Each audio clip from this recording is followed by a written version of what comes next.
and welcome to another WPLDN. Leo, Paul, welcome. Thank you both for joining me this evening. Evening. Evening, Dan. Good to be with you. Good to be with you as always. As always, I can't believe we're in May for another WPLDN already. It is. Goes past fast, doesn't it? It does. Be Christmas before we know it. Well, Okay. if it is, I hope to see you in person by then, Paul. I'm sure you owe me a beer by then. Absolutely. We have another packed evening for you, evening, afternoon, morning, wherever you happen to be in the world, because I appreciate, obviously, WPLDN is now reaching out to a far wider international audience. So thank you very much for joining us. We're just going to run through a couple of things before we get started. But before we do, just wanted to say a big welcome to everybody that is joining us on the international audience this evening, this afternoon, this morning. These events are enabled by Big Orange Heart. Big Orange Heart is a charity that supports and promotes positive well-being and mental health within remote working communities. These events are enabled by volunteers within Big Orange Heart, and this evening your hosts are myself, Leo, and Paul. Unfortunately, Diane can't be with us this evening as usual. But Paul, do you want to give yourself a quick introduction? Yeah, hi everybody. I'm Paul Smart. I run an agency, Smart Digital, just in Southeast London, and I'm also on the Big Orange Heart fundraising team. That you are. Thank you very much. And Leo, do you want to introduce yourself? Hi, I'm Leo. I run an agency called Sotic. We're a digital sports agency. Fingers crossed we're off to the Olympics and the Lions tour this year. Excellent.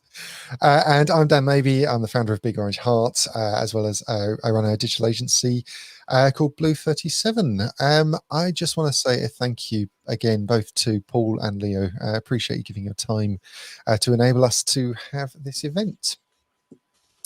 Also want to say a big thank you to our sponsors of Big Orange Heart that are enabling us to deliver these events and the wider charity. But I'm not going to sit here and run through it. I'm going to give you a nice little video.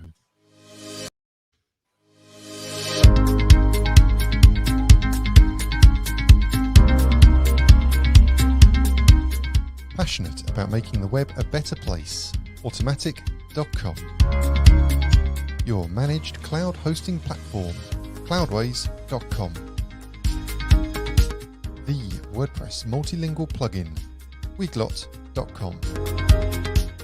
Generate more leads for your digital agency, funnelpacks.com. The search engine optimization plugin for WordPress, yoast.com.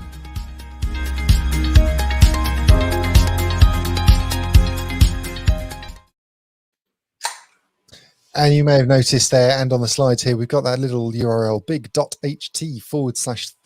We'd really appreciate it if you could put that into your browsers right now. That'll put together a nice little tweet, which will send out a thanks to Automatic, Cloudways, Funnelpacks, Weglot, and Yoast. Really appreciative of their support, and we would really appreciate if you could help show that appreciation.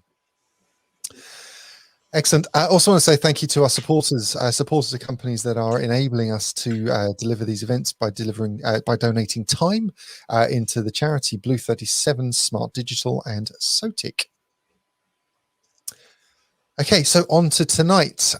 We have got two fantastic speakers. We do have a slight change to the advertised schedule this evening. A big thank you to both our speakers, Devinder and Beth. Really looking forward to hearing these. Devinder is going to be exploring the world of CSS and SVGs, and so it's giving us showing us to give our sites how we can give that wow factor. And Beth is going to be taking us down the road of how to prevent scope creep, delivering her talk, How to Prevent Scope Creep by Embracing Change. Forgive me if I'm having to read these things. We have had this change at the very last minute. Beth has stepped in literally in the 11th hour to help enable us to deliver this. Unfortunately, circumstances beyond our control meant that we had to change the schedule at the last second. So a big thank you to Beth. Okay, if you are interested in getting involved in WPLDN, we are always looking for speakers. Please do hit that URL that's on screen right now, big.ht/speak. We are looking for speakers that have a wide variety of topics to share with our community. Our community are made up of a real range of skills, a range of experiences, and we'd love to hear from you. If you're interested in coming on board and joining us as both Devinder and Beth are this evening, then please do hit that URL, drop your talk details into there, and we'd love to hear from you. So before we get into our sessions, I wanted an opportunity to enable you, our community, to share any news that you may have. So these are our community announcements. If you are on live.bigorangeheart.org, welcome. There is a live chat over there. Please do drop any comments, any notifications that you have. If you're aware of anything that's going on, maybe there's some events, maybe there's you're looking to hire or be hired, a great opportunity to share that with the community. If you are on social, drop them in the comments. Again, we'd love to hear from you if you've got something that you want to share with the community. But whilst we wait for those to come in, we do have a few things that we wanted to cover off as well. So WP18, we happen to be on our WordPress's 18th birthday today. There we go. Got poppers and all going on here. For those of you that don't know, just a little bit of back history. Mike Little posted a comment on Matt Mullenweg's blog post back in 2003. Matt Mullenweg was using, in fact, both Matt and Mike were using the software, the B2 software, to run their sites on. And Matt put out the blogging software dilemma post, which Mike then famously commented on. His comment: Matt's post, my logging software, which was Cafe Log, powered by B2 at the time, continues, hasn't been updated for months, and the main developer has disappeared. And I can only hope that he's okay. So this was Matt's comment, and part of Matt's post. Mike's comment, as you can see on screen there, that was the first comment back to Matt from Matt's post. And that's really where WordPress, the forking of B2 started, and the WordPress as we know it became a reality. That led on to this particular date, May 27th. WordPress now available. So this was the blog post that is available, still available. We can access these and view the history. So May 27th was the first version of WordPress, and version 0.7 was released. So Leo and Paul, can you remember when your first interactions were with WordPress? Oh, you're asking. 0.7. No. Me much later. I'm going to say mine wasn't probably until about 2010. So I was late. Yeah, mine would have been before that, but I can't remember exactly. Probably around about 2008, somewhere around about there, I think. Yeah. I think. It's fascinating, isn't it? We start diving into the history of it all. I think I was in 2005 was my first introduction. So I was on version 1.5 was my first use of WordPress, which actually happened to be a major release, that 1.5 version. There's so much that we still see today was released in that version. So I think we had the dashboard, the pages, custom post type was created, comments were comment management came in, themes. So can you imagine? So in that one release, we had dashboard, themes, pages, comment management, plus there was more. Can you imagine in today's world, we release such a huge version, huge iteration of WordPress. Okay, anything else on the 18 years of WordPress so far from you at all? No, I think the thing always to look with these things is that it's 18 years and it's still going strong and it's going forward and it's changing. I mean, that's the thing that, whenever you look at these timelines, it's like when people sit there and draw that timeline of at one end, you've got not quite an amoeba, but you've got one sort of animal and you've got the human at the other end. It's like, yeah, but that's actually, you're just looking at the curve and you're only seeing the middle. And where we are at the middle of WordPress is it's going to continue and continue. And there's other things in other areas that's going to go. This is not the end. Not at all. Not at all. This is just the beginning.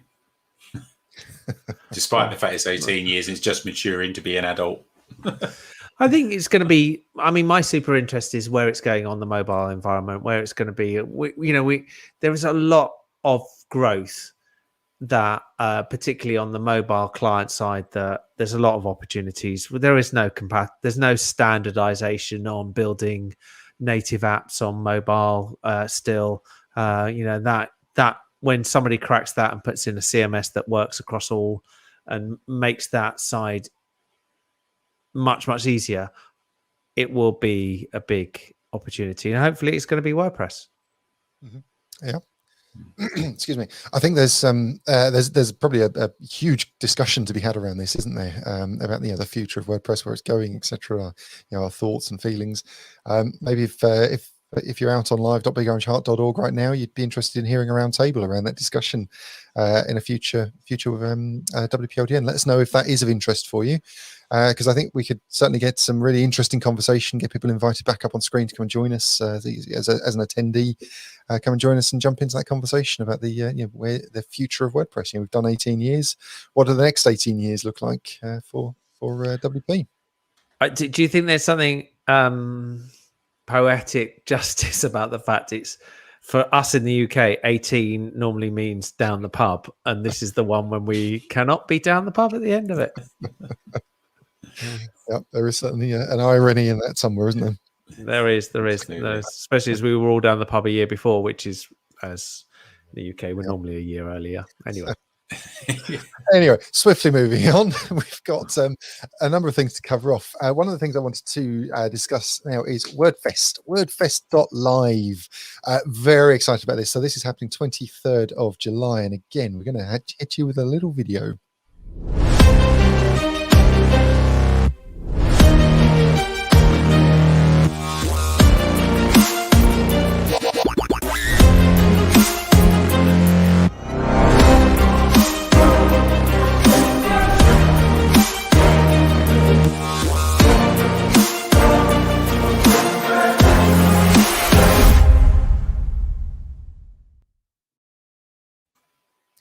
So there it is. We have now opened registration. Registration opened yesterday. So if you have not got your ticket, head over to wordfest.live/register. Wordfest, if you are not familiar with it, is a 24-hour festival of WordPress.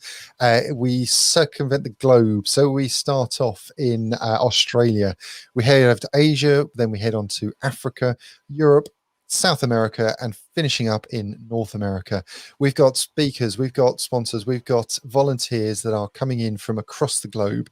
If you're interested in getting involved, then we would love to hear from you. We do have an open call for volunteers right now. So this event last time we had 64 individuals volunteering across this event last time round. It does take a small village to deliver this event. Both Leo and Paul were heavily involved last time around, so thank you both so much. And again, you've both volunteered to do it all over again.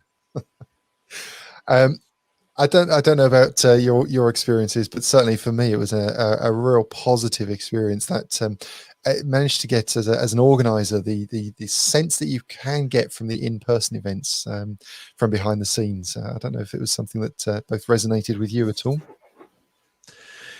I think it's always difficult because you try and compare what it was like in person to what it's like online, and that's not what it was about. What it was about is what can be excellent online in a different environment and a different experience, and it definitely delivered that.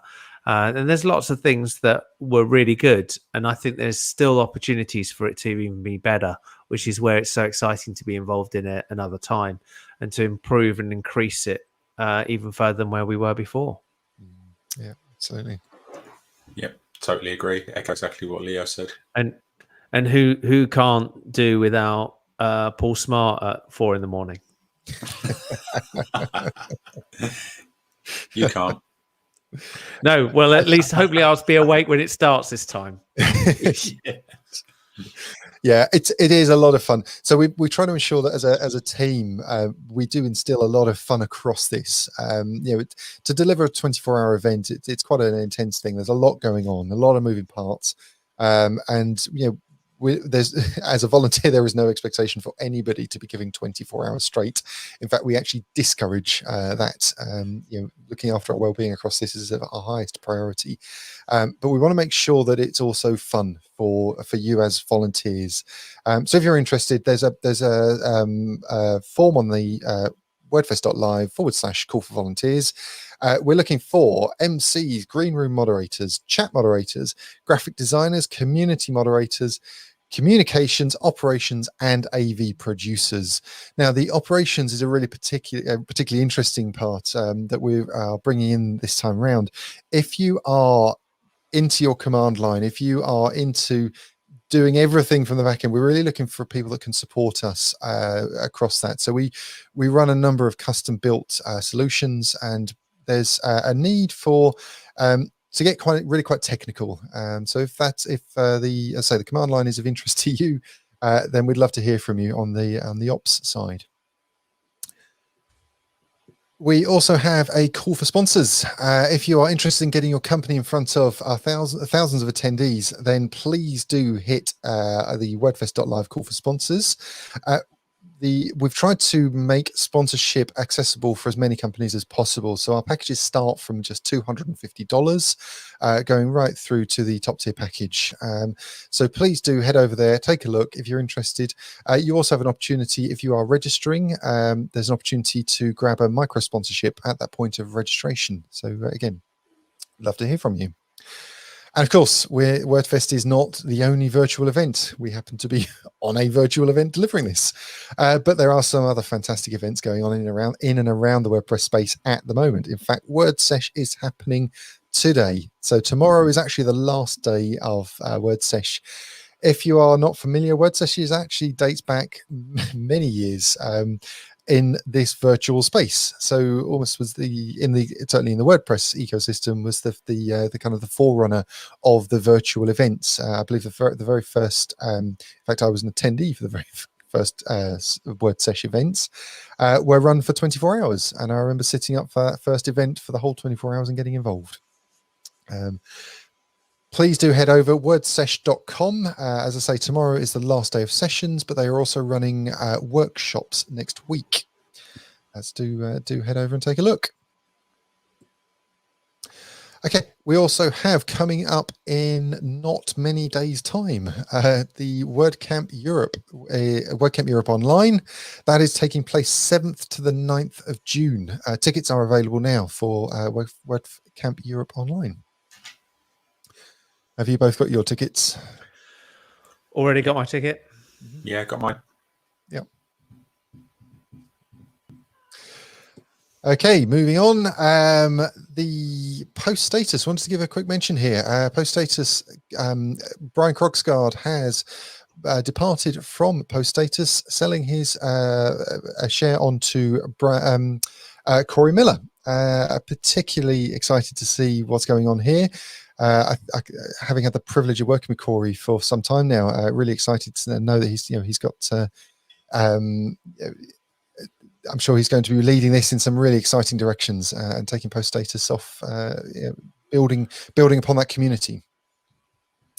I know Brian was obviously involved in Post Status. I think it was 8 years he was actively leading and developing the Post Status community. So I just want to say a big thank you to both Brian and to Corey for where they're taking that. Just going to really quickly run through a couple of other things. Flock, have either of you come across this, run into issues here yet? I haven't. No. Tell me, tell us about it, Dan. So this is good old Google changing their changing tactics again here. So they've got another new shiny thing. So we're looking at federated learning of cohorts. It's a very fancy word of basically surprisingly saying here's another way for us to track the movements of users across your site. Interesting thing here is that you can actually disable Flock from the browser. So a user has the opportunity to prevent this tracking, but equally as website owners, we can prevent this tracking as well if we should choose to do so. There's lots of discussion around this across many online communities. There was a rather interesting discussion happening on the make.wordpress.org site in relation to this, and how do we handle this?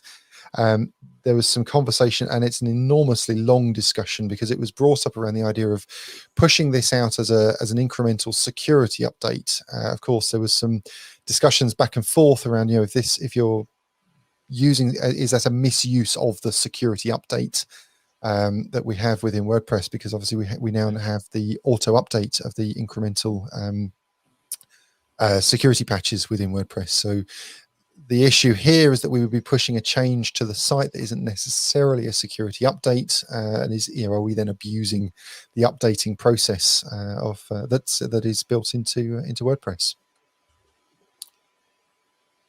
We've also seen both the Joomla community and, in fact, the Drupal community. In fact, Joomla have already, by default, blocked Flock in their in an update. Drupal are also tabling the discussion around. Are planning to deliver an update which will have Flock blocked by default as well. So, of course, this is the continuation of tracking, the ever tracking that we have across our sites. Now that I've looked at it and realised what we're talking about, and I apologise because I was dealing with this in the past and now realise where we're going. There's been a big push to move the control of what has become, politely put, useless cookie notifications on your browser out of the websites and onto the browser, and it makes a lot of sense in that respect. I didn't know how they had implemented it, but I knew they were talking about it a year ago, because we've got to get away from this. At the moment, we now have a very blunt and unusable thing where certain cookie notifications and the way you have to implement them is wrong, because you have to actually enable them before you've actually enabled cookies, and some require cookies to be able to be active, which doesn't really make sense. So it does make sense pushing it into the browser, but I didn't know how they had actually done it. And looking at this, it's going to take some time to get this right. Yeah.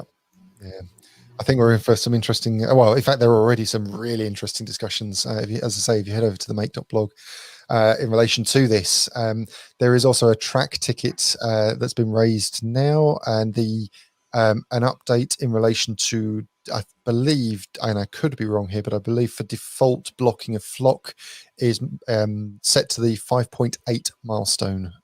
We're update that's due. Okay, moving on, because we are running out of time. Just really quickly wanted to give give WP team a mention. Month of May is Mental Health Awareness Month, and through the month of May on their swag.givewp.com, on their swag store, they have got a bunch of mental health related swag, as you can see right here. So we've got hoodies, t-shirts, mugs, tote bags. There is a whole bunch of fantastic swag on there. The Give WP team have committed to donating the profit that they make from all of the sales on their swag store through the whole of the month of May into Big Orange Heart. So a great opportunity to get some great swag and at the same time give to Big Orange Heart as a charity. Please do head up. That's limited edition swag will be disappearing at the end of May. So you've only got a couple more days to get your hands on that. Okay, that is it from us. Have we had anything else on the community announcements that we need to bring up at all? We've had a number of comments. Some random person called Nathan keeps on commenting about the various things we're talking about. So I've tried to copy the ones which are translated from Yorkshire into English. But the good thing is there's a really good active conversation happening over in the track. Welcome people to put in their comments, particularly when we're coming up to our speakers now, and any questions and things that you want to do, put them in there and we'll pass them through. Yeah, absolutely. Okay, well, that's the end of our community announcements. Thank you all so much. We are now going to bring Devinder on stage, and let's just get your Devinder. Welcome. Thank you so much for joining us this evening. I appreciate it is incredibly late in your local time zone, so really appreciate you giving your time to come and be with us this evening. Thank you. Nice to be here. So, Devinder, you are going to be giving your talk, add WoW of CSS and SVG to WordPress websites. And I appreciate you've got some really interesting stuff to share with us. So thank you so much for taking the time to be here. You describe yourself as a creative who loves to build online spaces powered by WordPress. You've been in the ecosystem for 15 plus years now, and you focus on creating websites, digital products and courses plus more. So it sounds like you keep yourself incredibly busy across the community. Yeah, I even had a podcast which is on pause now, but it will be coming back next month. So I removed that part. Yeah. Excellent. And if you've not signed up to the WP Weekly, I suggest that you get out there and get signed up. Oh, yeah. Excellent. Okay, Devinder, we are going to bring up your slides now, and we're going to step off the stage and hand it over to you. If you are watching on live.bigorangeheart.org, Devinder is going to run a live Q&A session at the end of his talk. So please do, if you have any questions, drop them in the live chat. If you are watching on social, drop them in the comments. We'll try and monitor all of those and make sure that every question that is asked is presented to Devinder at the end of his session. For now, Devinder, thank you very much. The stage is yours. Thank you. Okay. Hello, everyone. Welcome to my session. Well, my topic, as you can see on the screen, is add WoW of CSS and SVG to WordPress websites. Now, whether you're using a page builder or a classic widgetized theme, we generally end up playing with the provided styling options. We can easily expand this look with more custom look and styles with a little bit of CSS and SVG. And not just this makes your layout stylish, but the code-only approach also guarantees that the output is lean, fast, and without the bloat. And now with blocks getting more popular, I think learning a bit of CSS and learning a little more about SVG is even more important, because you can use the blocks base and add a little bit of CSS and SVG to it to build way more stylish looking, web pages, be it home page or inner pages, without, adding too much bloat in the code. So before we begin, let me introduce myself. I'm Devinder Singh Kanth. I've been into the system for 15 years. As Dan introduced previously, I've been into a lot of things like coaching, content creating, email marketing. And I love to create a lot of niche projects, like the WP Weekly being the current prime focus, and my recently launched project, Very CSS, where I share CSS styles and code samples that can help you add more style to your web pages. So let's quickly move to the topic. Now, CSS and SVG. Now, CSS itself is very extensive and very wide topic. Because of its wide nature, most of us don't learn or don't want to learn CSS because it would involve a lot of time, especially learning from ground up. I think the best way to learn CSS is by learn one CSS property maybe once a week or every day if you got that much time. So CSS, learn by doing. And regarding SVG, now those people who already started using SVG, they are comfortable with it. But most people in the WordPress space actually don't know much about SVGs, and they don't know because they've never used it, and they don't understand what would be the use case for them while they're building WordPress website. For them, it is still a new kid on the block, SVG, but it can be very useful if you know how to use it. And that is what we are going to see, few use cases of CSS and SVG in WordPress websites with live examples. since both of these topics are very wide, I'm just going to concentrate on 3 things here, which is backgrounds, icons, and images. So first, let's see backgrounds. Now, when I say backgrounds, I'm not talking about background images, but things other than background images, which is color, gradients, textures. Now, this is one row that has background color. It looks good, right? Now, we can make it better by adding a gradient. So this becomes this. It's still a little plain, right? Considering it's 2021, right? So you can make it even more stylish like this. This is not an image. This is just a gradient. Again, like this. If you are not into these fancy color splashes, you can make it like this, which is a subtle, square lines pattern, or like this, or maybe like this. The possibilities are endless. You can even have SVG based backgrounds. Now, how does these things work? So let me open this into the edit mode to see and show you how this thing works. So let's duplicate this.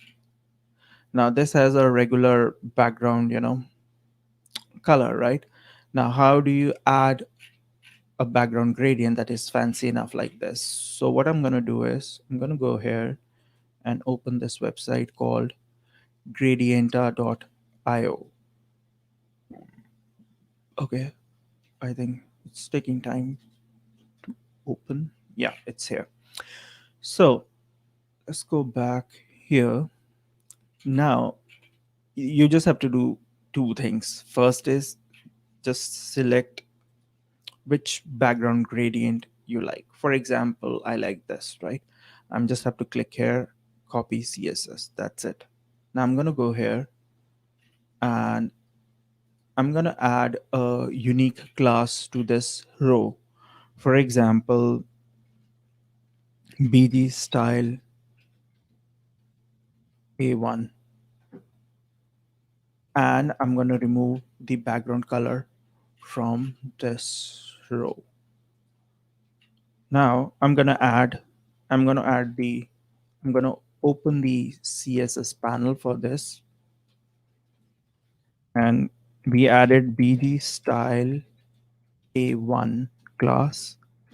And I'm just going to paste the code that we copied from there. See, magic, right?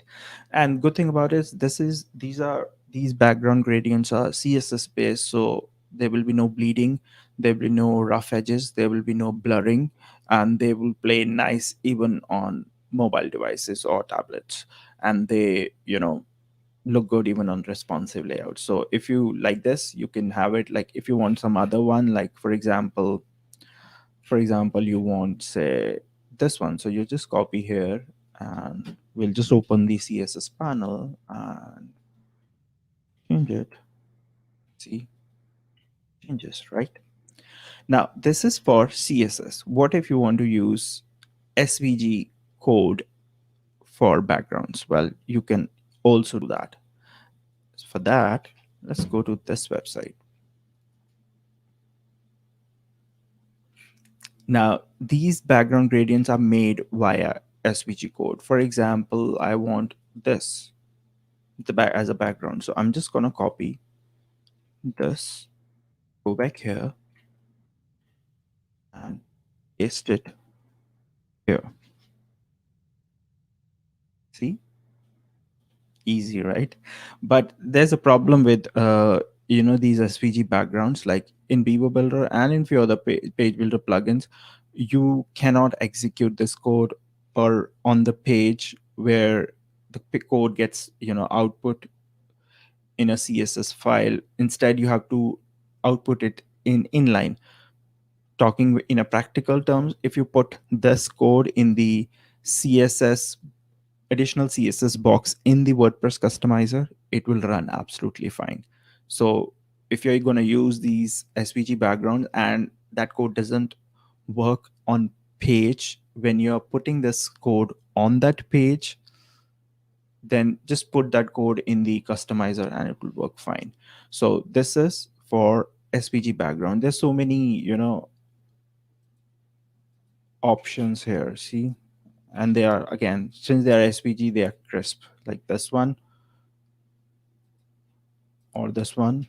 Just like copy the code and paste it.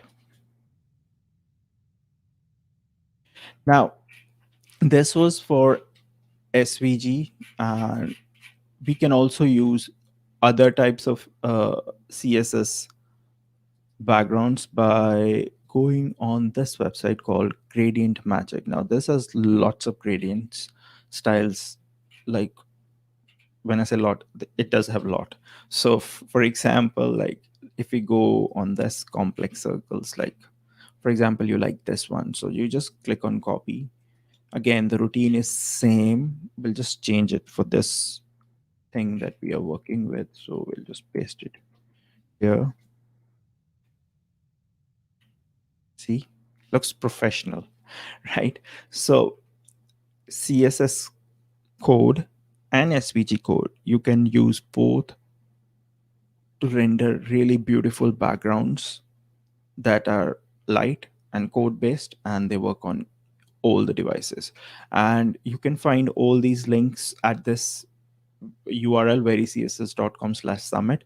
So we've seen Gradienta, which is for these kind of fancy gradients.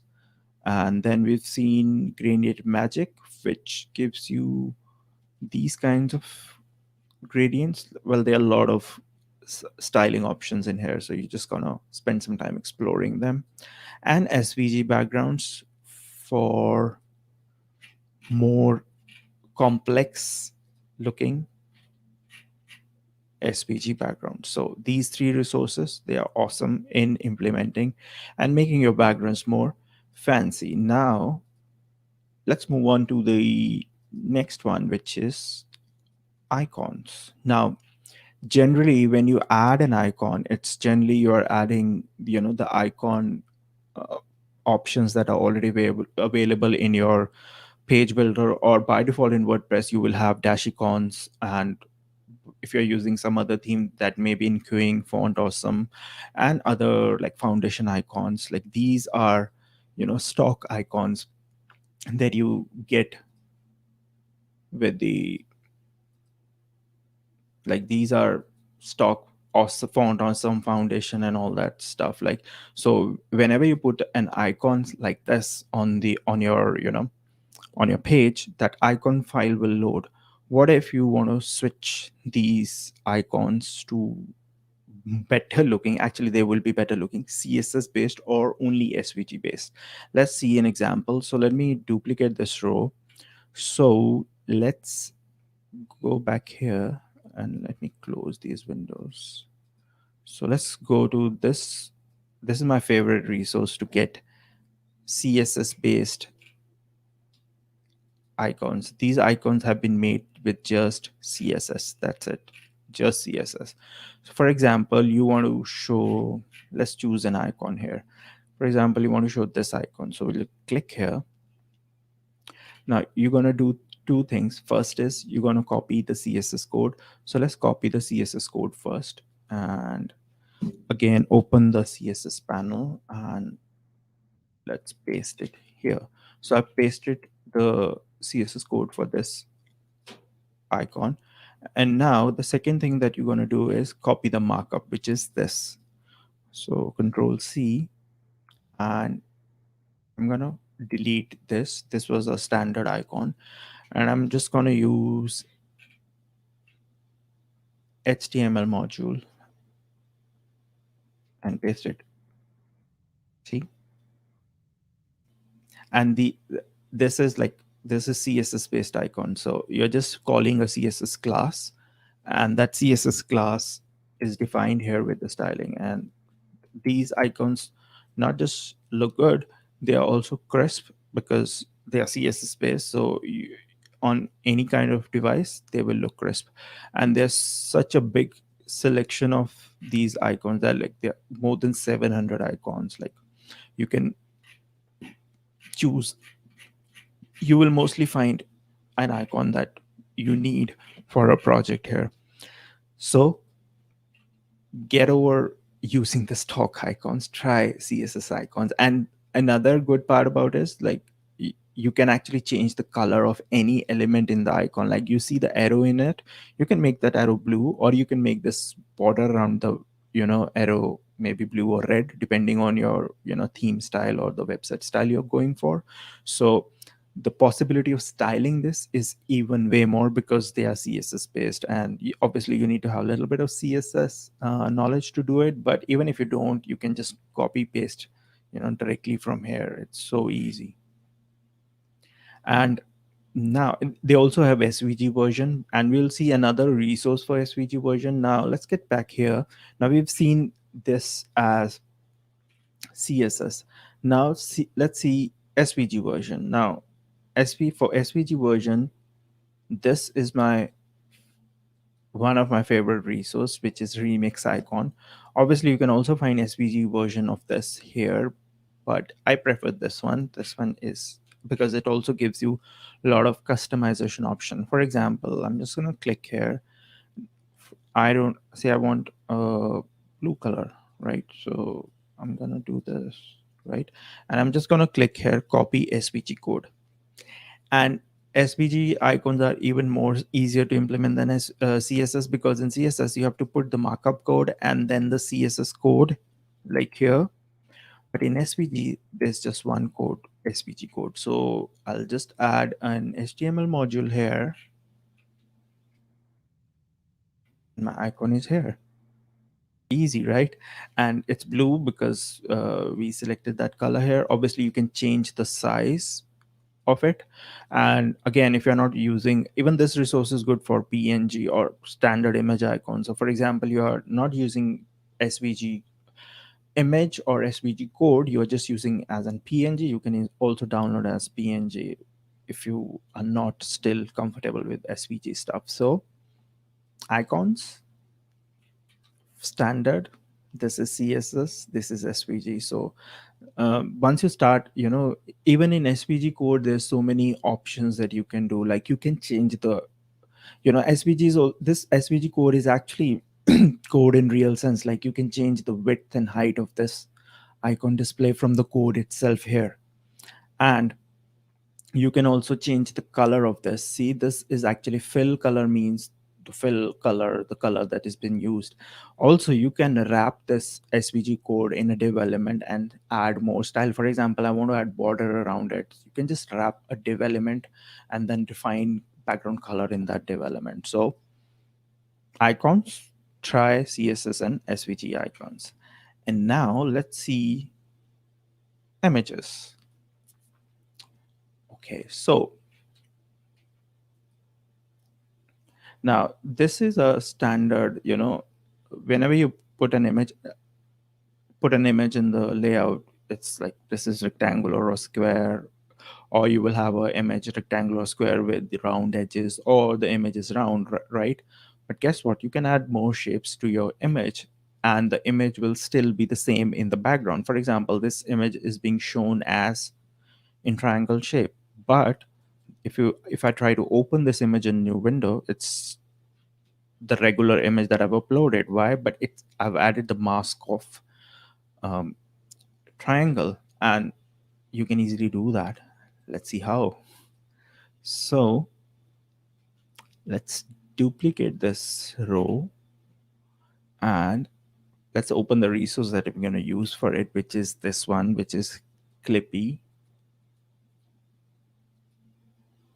Now, for example, I want it to be like this in a message shape, right? So I'm just going to select this and then I'm going to copy this code here. That is it. Now I'm going to add a class to this, say image style A1, and then I'm going to here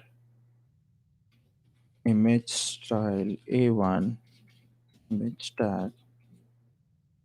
See, It will look even better if this image is square size, but it's rectangular, but it still looks good. Similarly, you can change and put other, shapes to it. For example, I want it to have a star look. So I'll just copy this. And I'm just going to replace the code here. See, it's star now. It will look even better if this, again, image was square. So you can easily add, use this clip math. And you can have actually custom shapes. You see these dots, you can actually play around. See, this is like a half star that I'm having. So if you want this kind of a weird shape, you can even have that. Once you play around with these markers, you can just copy this code and put it here, and your shape will become that. This is clip mark. And the other thing that's getting very popular these days is this, which is blobs. Now there's a lot of ways to implement blobs. One of the way is using SVG mask over an image. The other way is using, this is like image 4. So if we open the code here, see the image 4. Now this blob shape has been added using border radius. That's it. Whereas this is just an SVG code where we've already added the image URL in this. Now how we made this, it's easy. So we will go back here and open this tool called blob.app. Okay, let's refresh. Okay, so how we are going to do it now, it has a lot of options. Like you can have patterns, gradients, and a lot of things. So since we are dealing with image, so we'll go here to image. Let's refresh this.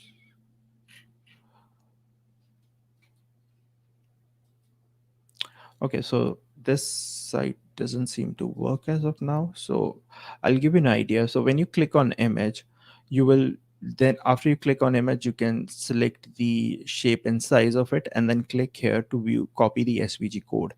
And once you copy the SVG code, you will just drag an HTML module or a code module within your layout, whether you're using Gutenberg or any page builder, and then you're going to copy the whole SVG code. Now in that SVG code, you will have this as a dummy image URL from that Unsplash website, and you're just going to replace this URL with the image you want. Now this looks a little tedious because you have to manually make edits, but this option of blobs is more client friendly, because here client can just replace the image he or she wants, and it will automatically adopt the image because it's being rendered via CSS property. And how you can do it, you can just go to this code pen, for example, and you can just play around with this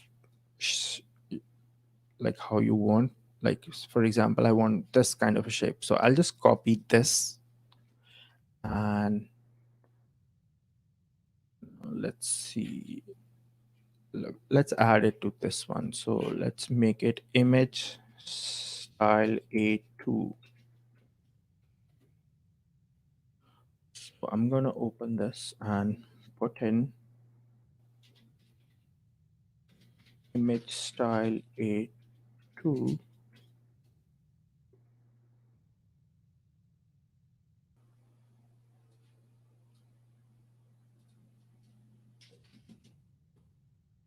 See, again, it looks a little squished because our image is not square, but let me make it square and you will see.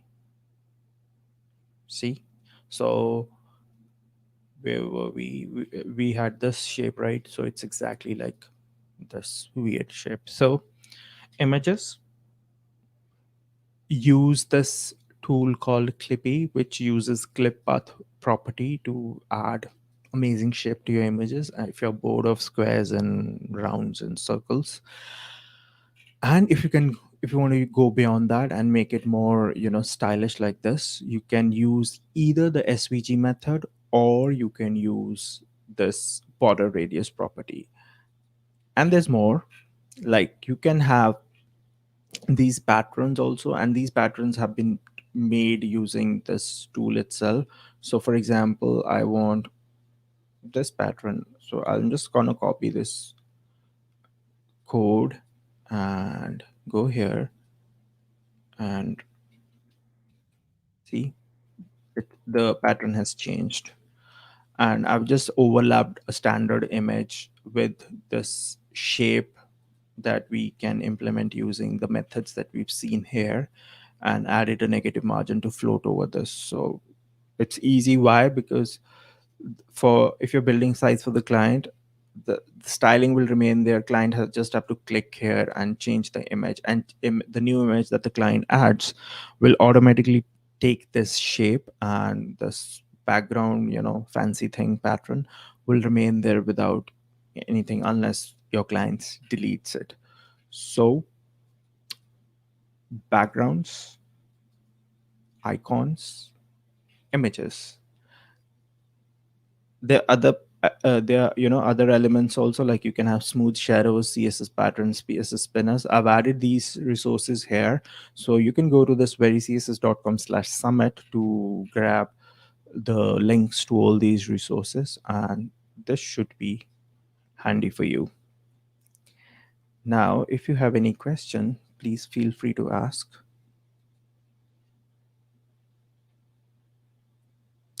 Devinder, thank you so much for coming and sharing all this experience and knowledge with us. Let me just take your slides and invite Paul and Leo to come and join us.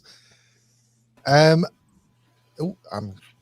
make sure I'm pulling up the correct. There we go. There's your slides. I just want to make sure I wasn't taking the wrong ones off. Thank you. There's been a couple of questions coming through and a couple of comments in relation to this.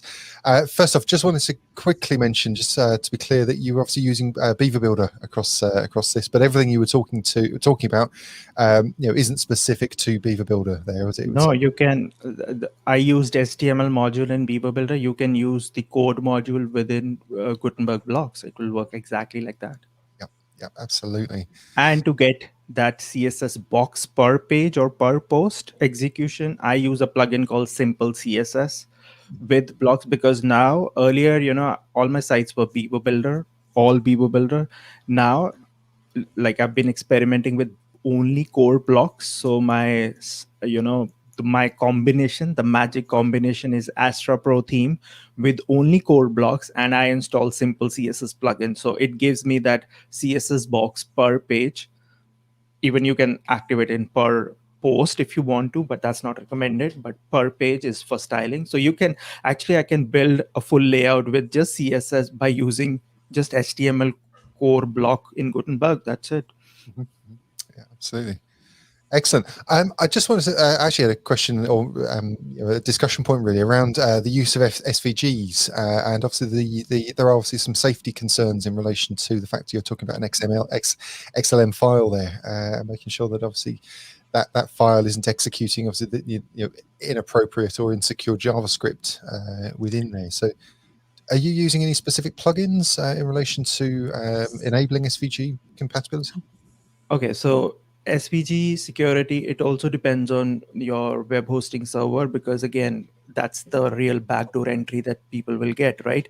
But if you're going to use SVG as an image upload, like a PNG or JPEG, WordPress by default will not allow SVG uploads. For that, you would need to use a plugin called Safe SVG. Once you do that, you can upload it. You can disable that plugin. Again, if you want to upload a new image, you want to.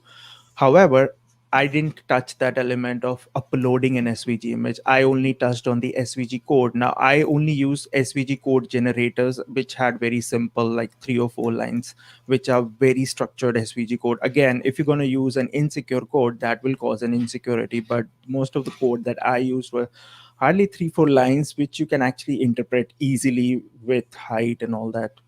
Not that fancy jazz in there, to be honest. Sure, excellent, thank you. And just on, if have you ever come across the SVG OMG? If you're compressing or need to compress an SVG, there's this. again, if you're using SVG as an image, there are a lot of misconceptions around it. People think that, oh, I'll grab an image and convert it into SVG, and that would be a magic thing. That is not what SVGs are for. SVGs are basically for images, or especially icon type vectors that you create in vector form from scratch, right? If you create a vector element, you can easily generate an SVG version, which will be optimized out of the box.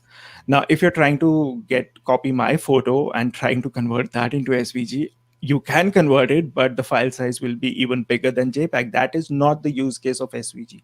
SVG is basically for vector graphics, which you create from scratch, mainly for logos and all that stuff that you actually draw from scratch and not maybe make from Canva or something like that. Absolutely. Okay, we had a question in from Beth. So if I use a CSS editor like Yellow Pencil, Visual Style Editor, or CSS Hero, does this slow down my site rather than adding CSS directly to the customizer?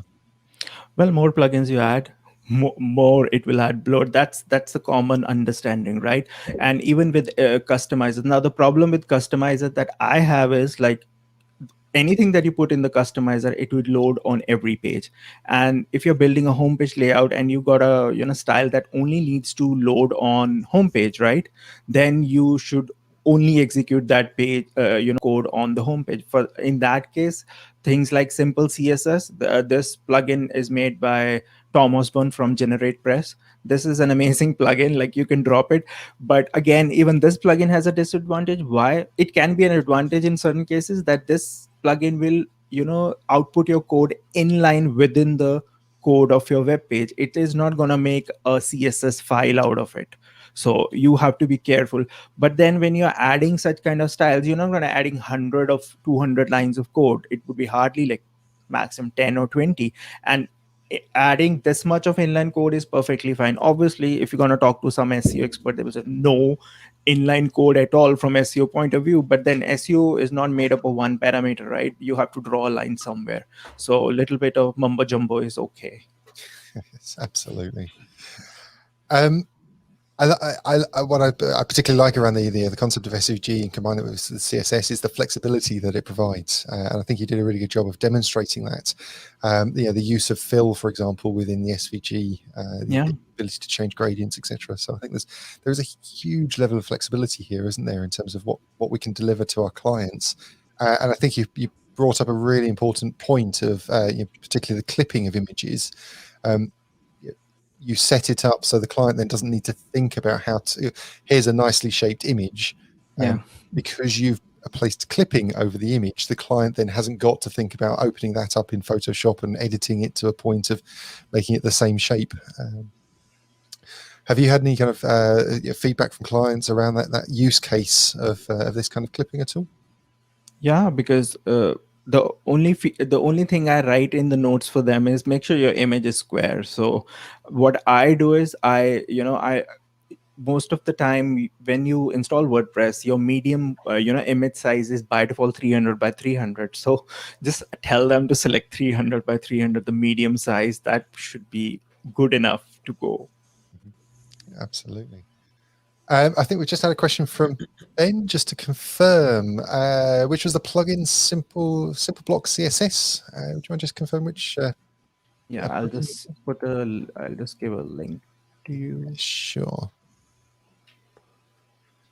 Oh, I think there's also the other two things that I think about using this. First of all, the good news is it makes pages faster, or it should make pages faster. The bad news, some people can argue it's not, that there's a bit of an argument about whether it's greener, because you're actually pushing the computing processing of a page to the browser and to the client. So actually you're making every browser compute, and they're not storing something down. But I think it's such a finite argument that we could sit here with certain people like Hannah and argue about whether this is greener or not greener. But my feeling is, when you sit there and you look at how many people use JPEGs, which are completely the wrong size, or put a massive JPEG and then or a PNG and try and then downscale it down because that's the only copy of their logo they have. you know, and you've got to process that. Doing it using SVGs is far, far better. Yeah, because every method, every tool is not for everyone, right?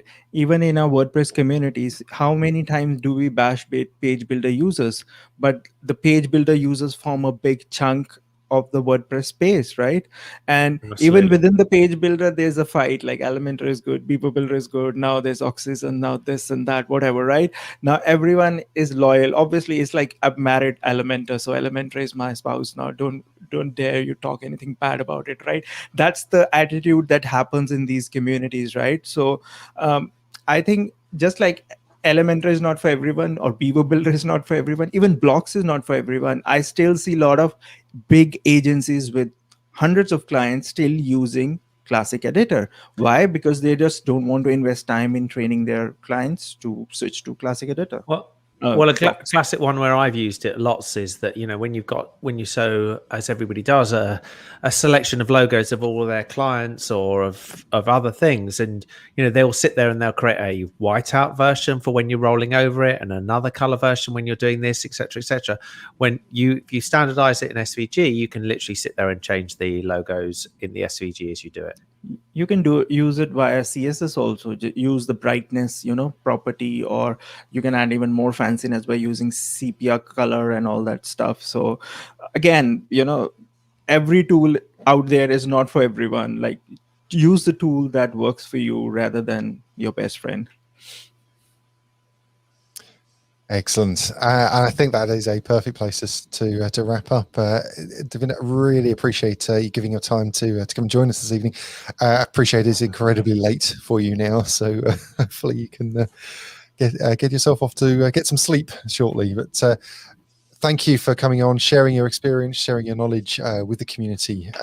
Just before we wrap up, where's the best place for people to connect with you? Well, you can just follow this Devinder, I as in iPhone, followed by Devinder on Twitter, Facebook, LinkedIn. There's also a half-baked website, all iDevinder.com, that leads to all my spammy websites. So excellent, thank you. I'm just going to bring it up again, the verycss.com/summit. That's obviously a list of all the resources that you were talking about this evening. So thank you so much for doing that. You're welcome, and thanks for this opportunity. Appreciate it. You're very welcome. It's been a pleasure to have you, and I'm sure we'll speak soon. Sure. Bye-bye. Thank you, Devinder. Take care. You're welcome. Okay, so we are going to jump straight into our second session of the evening. I'm going to invite Beth. Excuse me, I'm losing my voice here. Beth, welcome. Thank you so much for joining us. Hi, thank you for having me. You're very welcome. It's a pleasure to have you. I had the pleasure of meeting you. We were talking about earlier. We had the pleasure of meeting you in WordCamp Boston, wasn't it, earlier? Correct. Ooh, 2 years ago now, wasn't it? It's a long time ago. Yes, yeah. I think Boston was actually my last in-person WordCamp, if I remember rightly. I miss all my British friends. Yes. Some of us keep in contact with you, Beth, on a regular basis. That's true. That's true. Excellent. So Beth, I just wanted to say a special thank you. Obviously you've jumped in at the very last minute here. We unfortunately, AmyJune was unable to join us this evening due to personal circumstances. So Beth has very kindly jumped in at the last second and has what looks to be a fantastic talk for us this evening. When we get into scope creep and managing of clients, always a challenge, unless of course you're with yourself and going through your WP roadmap. So I'm going to hand you over. I'm going to bring up your slides. Beth, you've been in the space since 2009, I believe. Yes. At the beginning, I was just playing around. Just like most WordPress agencies, right? You start out building some websites for yourself, then you do some for friends, and then you go, hey, I can make this a business. Absolutely. Yep. And now here we are. You're the founder of the WP Roadmap. So looking forward to obviously hearing more about this and hearing more about what you've got to share this evening about managing the scope creep.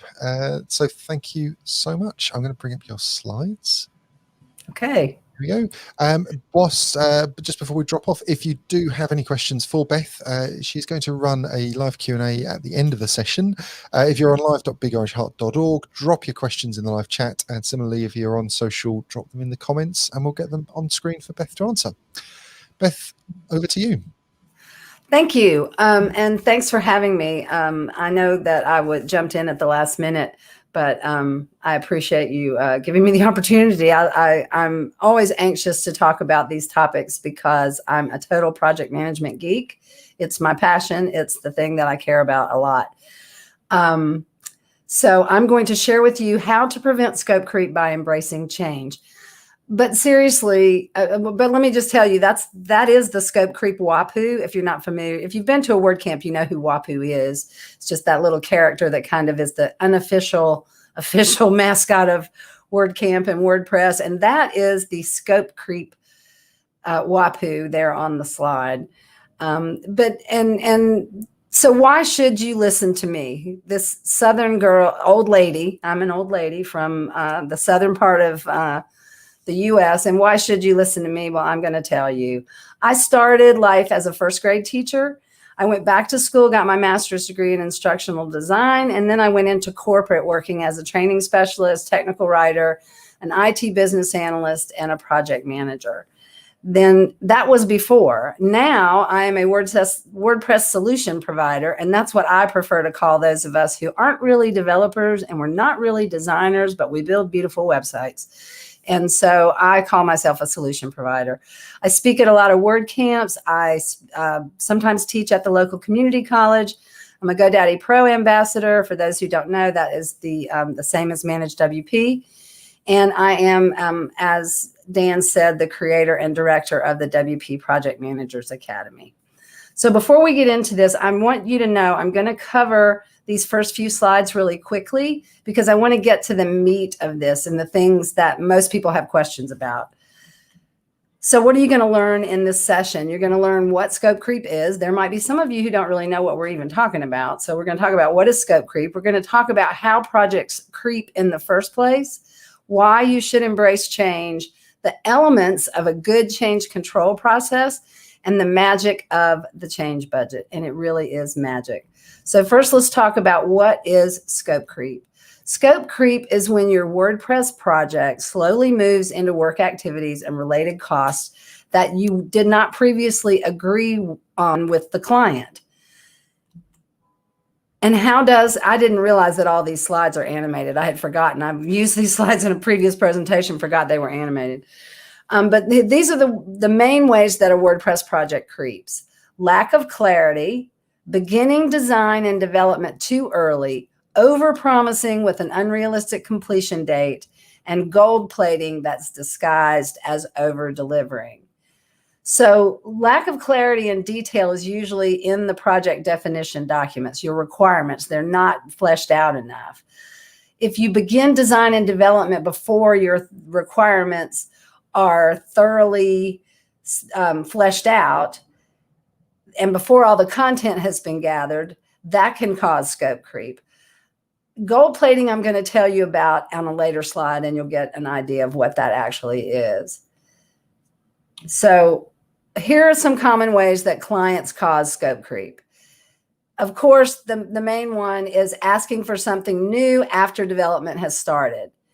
And here's a cartoon that demonstrates that pretty well. Is it too late to add 4 more floors after we've got the structure of the building already built? Here's another one. I was sure I told you about that. I thought that was included in your quote. Since you didn't make it clear that it wasn't included, and I told you I needed it, I think you should throw that in. So you should never, ever fall for this. If it's not written down and agreed upon through a formal acceptance process, it isn't really a requirement. I know we were late providing this content, but you can still get it done by such and so date, right? It's really important to ensure that the client knows from day one that anything that's delivered late has an impact on the schedule and potentially the cost of the project. Well, your primary contact and subject matter expert had an accident over the weekend and they're going to be out for 2 weeks, but his assistant can help you. Well, Unless that assistant has the exact same skill set and can provide the exact same subject matter expertise, an impact to the schedule is likely. But here's the thing about those are all the ways that clients can cause scope creep, and there's lots more. But the client isn't the only one who causes scope creep. Let's look at how you and your team can cause it as well. So this is an example where someone just decided to throw something in. It's another cartoon. This is a gold plating. When we had a design, you can see in the cartoon that the guys designed the car, and this is what it's going to look like. But then the final product comes out with this cool slider or parallax. I'm throwing in stuff that we have used in the past when they become trendy because they're cool. But nobody asked for it. And so this is what gold plating is. It's the addition of features not considered in the original scope plan and is considered a very bad project management practice. And it causes scope creep. Because you're paying for whatever time that developer took to add those extra cool things in. Okay, so here's another one. Another way you can cause scope creep on your own project. You know what? That's just a really small change. It's only going to take a few minutes. We'll just throw that in. We won't go through our whole change control process. But the first time you do that, the client is going to expect you to do it again and again and again. The change control, this is the one I hear the most often. The change control process is going to take too long. So we'll just go ahead and do that so we can meet the date and get this project over with. You might meet the date, but it costs you more in labor. So you end up making less for the project. So in this case, the client wins and you lose. Or we'll just go ahead and start even though we don't have all the requirements ironed out yet. We'll get the details or the content later. Now, I call this a false start because it almost always results in rework and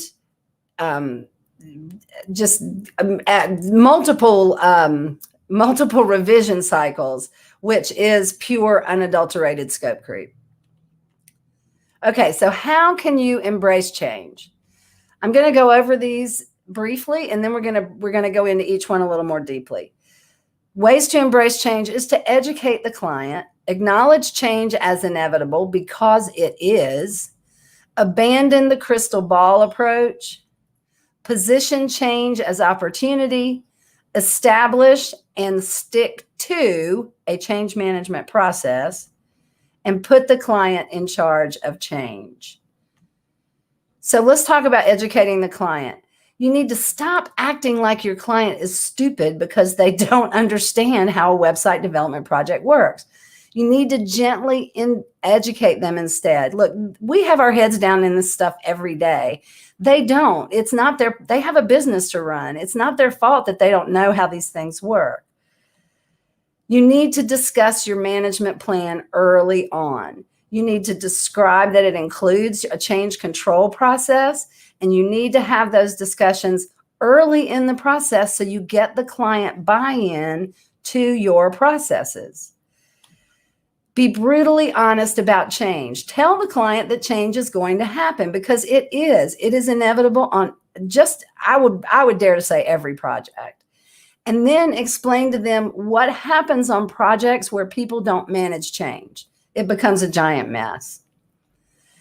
And then suggest other options for content activities. Content is probably the biggest bottleneck on whether it's WordPress or Joomla or any kind of web development project. Getting that content from the client is one of the biggest bottlenecks.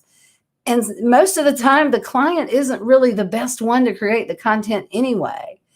But that's really a whole nother topic for a whole nother day. We use a rough order of magnitude to convince the client they don't have enough time to do it instead of trying to tell them they don't have the skill to do it. But like I said, that's another topic for another day. Okay, so acknowledging change as inevitable. You need to stop acting like you're going to have all the answers at the proposal phase. An hour and a half meeting with the client, and now you've got all the requirements ironed out. You need to acknowledge with the client that change is inevitable, but that you have a way to make sure that it impacts the project as little as possible. Just acknowledge that it happens on every project. The important thing is to plan for it and manage it. Let the client know that neither you nor they have a crystal ball to foresee every requirement on day one. And that's okay, because you have a way to get the detail and the chain and any change in design before it's finalized. One thing that a lot of people do is act like change is a penalty. So basically you're telling the client that if you didn't think of it in that 2-hour proposal meeting we had, then I'm going to ding you for it. And that's just not right.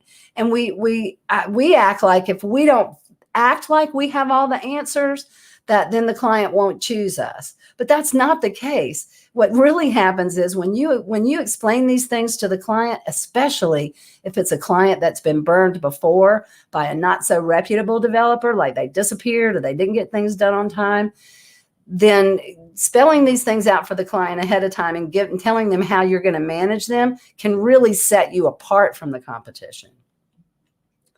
And then positioning change as opportunity.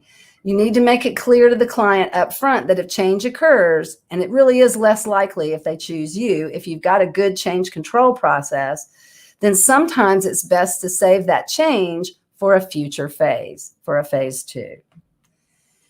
And then finally, establish and stick to, well, this isn't the last one. I think there's one more after this. Establish and stick to a change process. Now, just about every WordPress agency on the planet, every web development agency has a change control process. The problem is they don't stick to their own process. So you really need a written change control process. But the most important thing is to stick to it. If you, like I said before, if you give in once, then they're going to continue to expect it. And most people respect that you want to manage the change process. And now we're getting to the best part, the magic of the whole thing. And that is to use a change budget and put the client in charge of change. Now, let me explain how this works. And we'll get it. I'm going into a little more detail on this one because it usually is the big one that people have the most questions about. And it really is the magic bullet of controlling change and always coming in under budget. So how this works is when you estimate the project, I don't use the word quote, and that's a whole nother topic for another day too. It's an estimate because it's always an estimate based on what you know at that given moment. And then something you may find out tomorrow or next week or next month may change that estimate. But when you do your estimate, you give your estimate for the development piece, but then you also set aside a change budget. It's usually 20 to 30% of the total project budget. And it's set aside kind of that the client agrees to, but it's kind of invisible money. You don't take a deposit on it. You don't get paid any money for the change budget unless there is change. And the beauty of this, or let me explain how it works. Well, I've got another slide in a minute that explains how it works. But the beauty of this is that it really does cut down on frivolous change requests because the client has to cognitively make a decision to move that money out of that bucket that's sitting over there, the change bucket, and move it into the project budget. And so since they have to make that decision, often it'll stop the client from wanting to change that shade of blue to a different shade of blue. That's what I call a frivolous change request. In fact, I think any change request that doesn't have something to do with the actual business function of the website is a frivolous change request. So when you use a change budget, it means that you get paid for all the work you do and you always come in under budget. And this is a slide that's going to explain how this works. Okay, so first there's a change request. Now anybody on the project can initiate a change request. The client might initiate it or you might initiate it. For example, and a change request doesn't necessarily have to just impact cost. It might just impact the schedule. So if your lead developer gets sick or you have someone out that goes out on maternity leave early because the baby came early, then you have to change your schedule, then your change request is used for that as well. So when you present that change request to the client, it's either going to be approved or not approved. You're going to assess the impact to the schedule and the impact to the cost. Even if there is no impact, you still go through this process every single time without exception.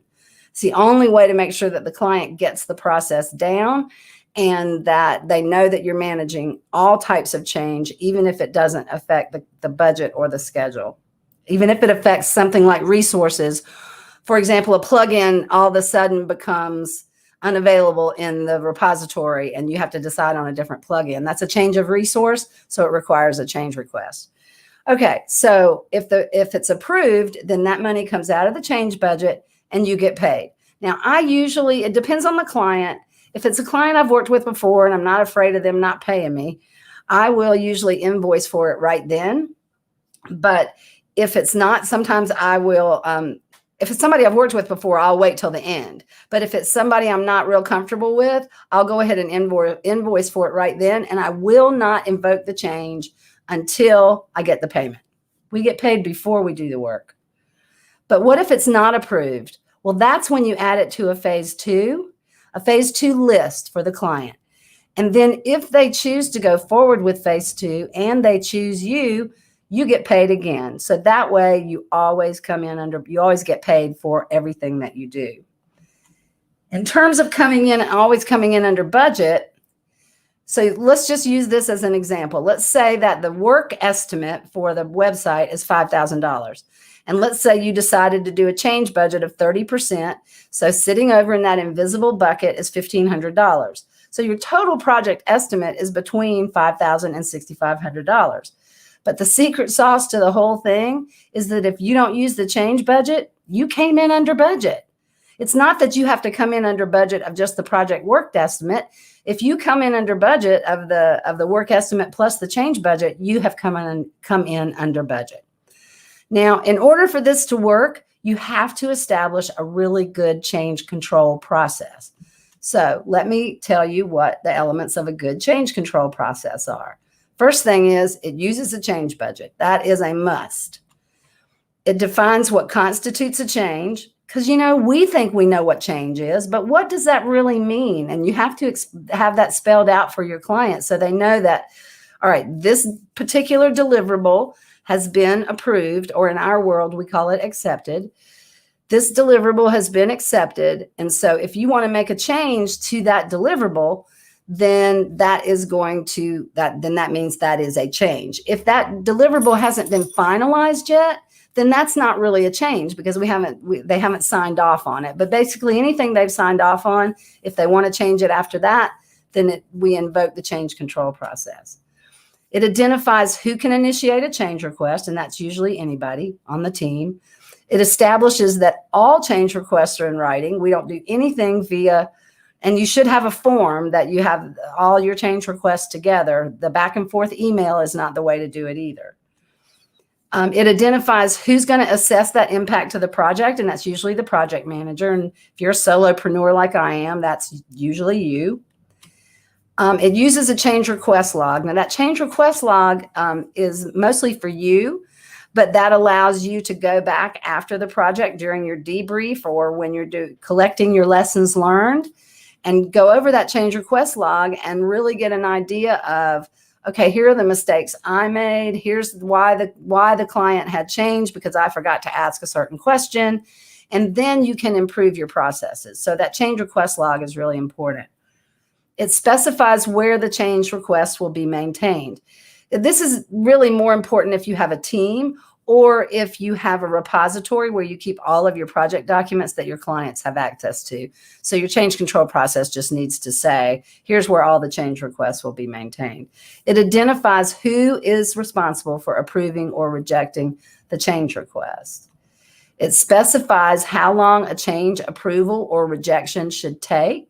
And then it clearly states what happens if the client doesn't respond to the change request. And it also specifies when that payment for the change request is due. So that is how to control scope creep by embracing change. Now let's do a quick review. See, I'm a teacher, so I kind of adhere to the tell them what you're going to tell them, and then tell them what you told them. So that's what this review is about. You want to make sure that you educate your client, and you can do that in every client meeting that you have with them, as well as having things clearly spelled out in your project documents, your proposal, your whatever other documents you use, whether that's a master services agreement, each deliverable that you do, you can remind clients about the process as you're asking them to approve things. You want to make sure you acknowledge change as inevitable. Abandon that crystal ball approach for acting like you can see into the future and that you're going to have all the answers after an hour-and-a-half meeting with the client. You want to position change as opportunity because it is. Establish and stick to a good change control or a change management process, and then use that change budget and put the client in charge of it. Now, if you want to learn more about how to control scope creep, how to stop the content collection bottleneck, how to always get your projects done on time, within budget, with the right features, without sacrificing profit, then I invite you to join the WP Project Managers Academy. Now, we have a free membership and we have a premium membership. We've extended our full launch special on the premium membership. So it's still at a reduced rate, but I always advise people to get into the free program first and see if it's right for you. It may not be right for you. So start with the free program, and then you can always upgrade to the premium program if that's what you want to do. Inside the free program is more of a do-it-yourself option. We give you lots of templates and lots of downloads and lots of language that you can take and use with your clients. In the premium program, we do a lot more of that for you. Plus, we have lessons from a lot of industry experts that you've probably heard of, like Mike Killen and Jimmy Rose, Nathan Ingram, Lee Jackson, who I believe is a UK resident. So we have, because you know what? You can't manage projects if you don't have any, right? So there's all those things that surround project management. So we've got guest instructors inside the academy that teach around those topics as well. And so if you're interested in that, just wproadmaps.com/join us. And the thing I'm most excited about right now is we've just added a certification program. So you can go through the free program, and then there's a small one-time fee to take the exam, and you can get certified as a WP Project Manager Level 1, which allows you to put this badge on your website, and then clients can click on that badge and see exactly what you did to earn it. Now, I'm not promising your client that you will be able to magically manage projects, but I am certifying that you know how to do it if you've gone through that entire course. And then the premium membership is going to also have a level 2 certification, and it will be coming in the coming weeks. So that's the end of my presentation. If you want to get in touch with me, I am at WP Roadmaps on Instagram and Twitter. You can always email me at beth@wproadmaps.com. That is, I monitor that email myself, or you can join our Facebook group. And you can just search on WordPress Project Management and you'll find us on Facebook.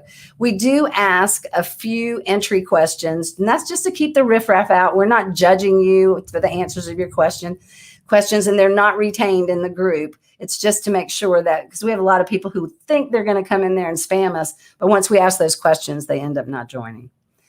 So thank you for sitting through my presentation on scope creep. I hope you got some value out of it. And that's the end. Beth, thank you. Thank you so much. Did I go through that too fast, Dan? Because I was trying, I thought we were a little pressed for time. So not at all. Not at all. No, absolutely perfect. Okay, now I've got a excellent. Excuse me. The joys of our working from home. Oh, excuse me. I think everybody will agree. Absolutely fantastic content there. It's some absolute gold dust through that. And if this is, if this is just a snippet of what to expect from the WP Roadmaps, then just sign up. I think we've got. Yes, here we go. wproadmaps.com/join us. We've had several questions come in, and I'm going to dive straight in with where are we? Oh, sorry, I've completely lost my screen. I've lost my questions. Leo, can you jump in? Yeah. I'm just looking at where your questions are. Paying attention during that. I was watching. So there's a couple of points and questions here. So Lewis is saying, I'm guilty of throwing ad hoc changes. I'm pretty good at charging for the changes. Well, that's the main thing. As long as you get paid, you don't have to follow the exact process I laid out for you. The main thing is have a process, stick to it, and make sure you get paid for everything you do. Quit giving away stuff for free because you're trying to be a nice guy. Yeah, and I think that's the bit that everybody always thinks, that they have to be nice. They have to add every single optional extra in and every bell and whistle. And actually what you end up doing is you're just chasing a tail that never, ever ends. So there's another comment here from Leanne. Fantastic talk, Beth. Interested to know how you would deal with providing estimates when aspects of the project are new and being used as a learning exercise. I'm not sure what you mean, but I think so. I think what they mean is we're all on a journey with this. So, you know, how many times have we heard can you do this? And you've gone, yeah, I think I can do it. Can I do it? Yeah. Don't have you done it before? Not quite, but it's that sort of like making sure, but we've got to deliver. And the point is everybody has to. So how would you ensure that your estimate, when you're building those things that you've never built before? Well, it's kind of a personal decision as to whether you charge the client for your learning curve or not. I'm in this exact situation right now because I've taken on my first client in about 1.5 years while I was building the academy and that sort of thing. And it's a very complicated e-commerce site. I don't know anything about creating an XML file, but I have to do it. I have to figure it out, right? I'm not charging them for the time it's taken me to figure that out. And I knew advanced custom fields, but now I'm having to use more advanced features of advanced custom fields. I'm not going to charge them for the time it takes me to learn that. And I know once I learn it, I can do it pretty quickly because I understand the concept behind it. So did I give a guesstimate when I gave them the estimate? Yes. But we're going to make up for that when I do this. See, I didn't get into the 2-step proposal process that I use because I use my phase 1 as the deep dive discovery. And we do a second estimate at the end of phase 1. The client has been told this from the very beginning, that if that second estimate exceeds what I gave you in the proposal, you can cancel the project and I'll just give you the website spec and but I've already been paid and we're all good. But if not, if it doesn't exceed the initial estimate, then we're going to continue on because we're already under contract. So sorry, Beth. This client in particular, this got a lot more complicated than what they described to me at the beginning. And so we're going to be adding quite a bit in that second estimate.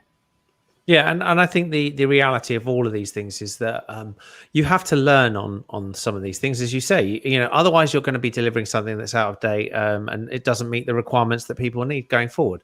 So you have to live and learn. Sometimes you never ever, in my view, you're never ever going to sit there and say 100% we made a profit, a super duper profit on every single client. On the other side of the equation, once you've learned something which is complicated and is time consuming to learn, the next time you do it, that's when you can make money on it sometimes. Another question or another comment that's come in. It's so clever, but not anything I would have thought of. Well, it's Nathan. There's a lot of things he wouldn't have thought of. You mentioned that 30%. Is that typical?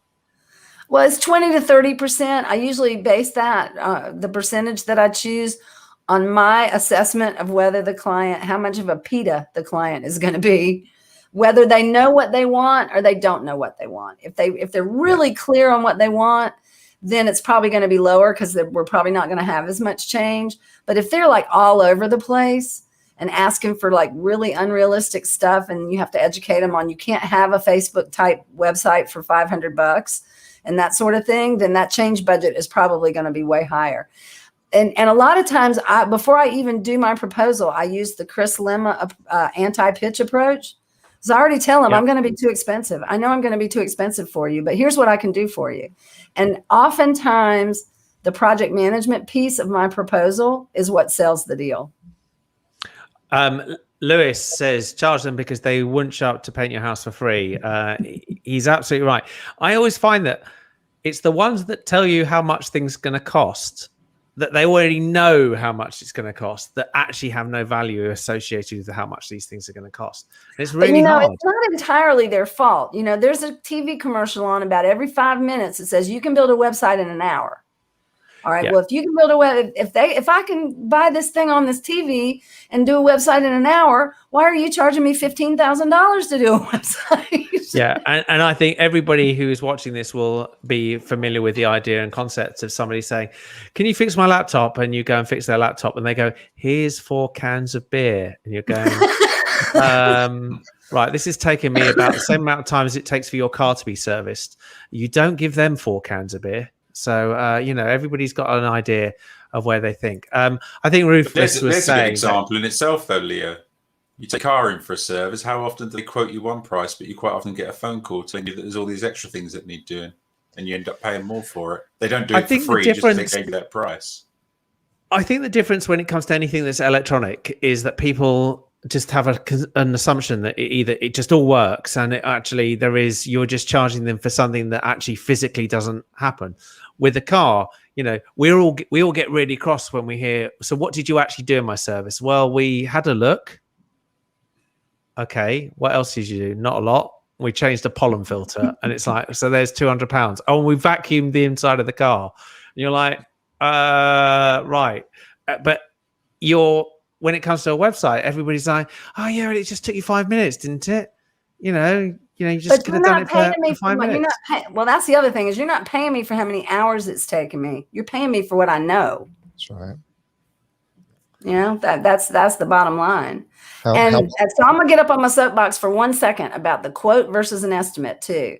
Like when that fence builder comes to your house to build a fence, he measures the size of your yard. He knows exactly what his materials are going to cost. He can give you a quote. We should not be giving quotes. We should be giving estimates, and make that clear to your client at the beginning that an estimate is just an estimate based on what we know right this minute. And Lewis says every time with the mechanics pool, so don't ever take your car to East London is the answer to that question. That'll solve the problems for most of us. I had to get a new key fob this week for my car because it basically just died. My car is kind of old. $400. You know why? Because they charged me $160 to program it. And you sit there and you go, I could have done that myself. And that's the problem. But that's where the whole problem is with everything that's related to it. I didn't want to do it myself, and I wasn't sure I really knew how. So I just paid the money. It's the value with everything that we do. There is still an intrinsic issue that people don't see the value. And the other side that they never see the value of is the fact that with your car, it's parked outside your house, Beth. 95% of the time it's sitting there doing not a lot. With every single website you build, 95% of the time it has to be, or 99.9% of the time it has to be up, or they're going to scream at you. So it's like always there, always up, and they don't see that in there. Right. Dan, I think there's a comment here which I've removed the name for the sake of the potential. I just wanted this idea of don't get me started. I'm a subcontractor on a project right now, and we got the header image the day before we launched. Phase 2 is going much better because I think we're educating them. It's that there's a twofold issue here, isn't there? And I think you've touched on both of them through this talk. So thank you very much. It's this issue of getting content, and then also this issue of educating the client and that cost associated with educating the client. Where does that cost fall? Should we be footing the bill to educate? Should they be footing the bill? And I just think there's so many issues there, which I appreciate you've definitely touched on tonight. So thank you very much. My pleasure. I think this is brilliant. This idea of capturing content. This certainly we've dealt with clients, and we simply will not start the projects until we have the content from them. Me too. I do not start development other than my own learning curve. If I have to try something out, see if this plugin works like I'm expecting it to, that sort of thing. I don't do any development work till we get the content. That's the only way to control it, y'all. And then to have something in your contract or your project documents that state, look, if it's delayed this long, I put you on the back of the queue. If it's delayed this long, I put you on hold, and you got to pay me the rest of the project to start back up. Yeah. And I think that there's a really interesting discussion around the structuring of our payments as well for clients. Because historically, there was always this 50-50, or you pay me 50% up front, 50% at the end. And we just forgive my candor, but that's the stupidest way I have ever heard of to get paid, ever.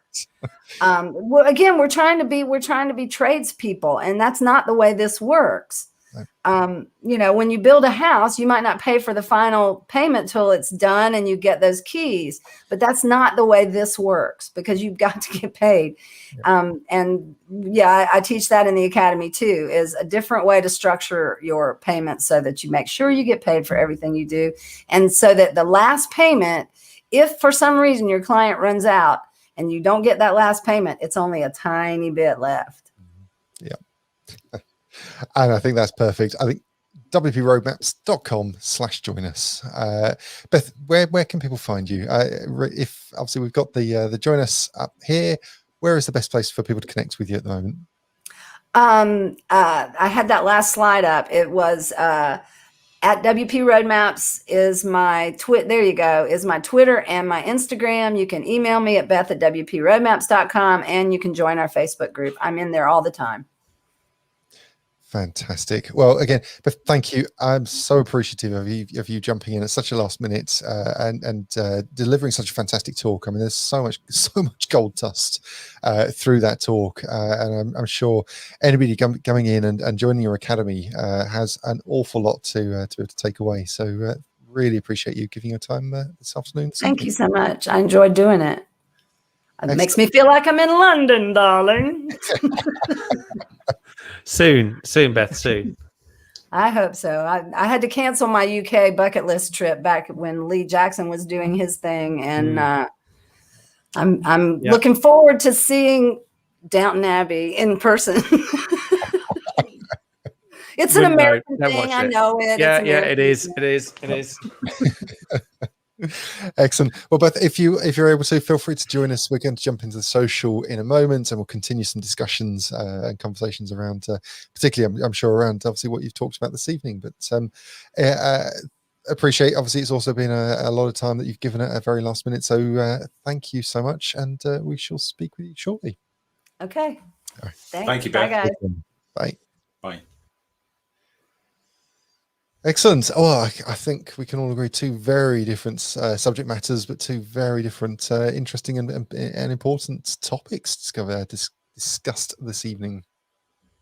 Absolutely. I think it just shows the wealth of knowledge and opportunity that you have in WordPress and the community that's out there, that we can get that sort of level of people to be able to talk about different things. It's just great. It's just great. Absolutely.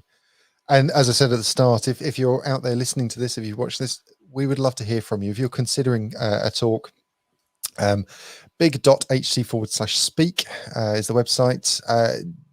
There is, we're looking for skill sets, we're looking for experience, we're looking for knowledge from all walks of life in the WordPress space. I think that's part of why we're sitting here today celebrating 18 years of WordPress. It's such a broad community that covers so many subject matters and has so many levels of skill within it that it's kept it moving forward. It's kept it interesting. It's kept us engaged within the community. Okay, we're just going to wrap up quickly now. I would ask, if you haven't already, please do thank our sponsors, Automatic Cloudways, Funnel Packs, Weglot, and Yoast. If you visit that site, big.ht/thanks, we'll put together a tweet that will send out a thanks to all of those sponsors. We really are appreciative of the funding that they are enabling us to deliver Big Orange Heart, which in turn is enabling us to deliver the WPLDN Meetup. We're always looking for your feedback. If you are on live.bigorangeheart.org, there is a link at the top which will take you through to a feedback form. If you are not on the site, big.ht/feedback, you can complete that very short form. We'd love to hear your thoughts, your ideas, what works, what is working, what isn't. What would you like to see as we go forward with WPLDN? We had a fantastic conversation last month in relation to the future of WPLDN, as we move forward into getting back into in-person events, the whole issue around virtual events, in-person events, hybrid events. If you have any thoughts, then do drop us a line at big.ht/feedback. We're back here on the 24th of June. So we're always the last Thursday of the month. So 24th of June for the next WPLDN. We may not be delivering an event in July just because it falls very close to Wordfest. We're going to wrap up now. We're going to head over to live.bigorangeheart.org/social. We've got a bunch of tables over there. You can move around, connect with the community, continue the conversations based on the topics we've been discussing tonight. If you have found any value in this at all, any donations made into Big Orange Heart would be greatly appreciated. big.ht/give or bigorangeheart.org/donate to hit the same page. As I mentioned, Wordfest, the registration is now open, wordfest.live/register. If you haven't got your ticket already, now's your opportunity. We're really excited to be able to deliver this to the community again. We had intended to do this once a year as an annual event. Based on the feedback that we received from the last event, we decided to do it twice a year. More fool us, possibly. Because this is no small undertaking. 24-hour festival celebrating WordPress, traveling across the globe with speakers, sponsors, and a team from a global community. So really looking forward to bringing that to the community. Other than that, I just want to say thank you to both our speakers, Devinda and Beth. I'd also like to say a big thank you to Leo and Paul for giving your time this evening. I really appreciate you being part of this. And thank you, Dan. You're very welcome. I think that's it. Let's head over to the social. See you on the other side. Absolutely.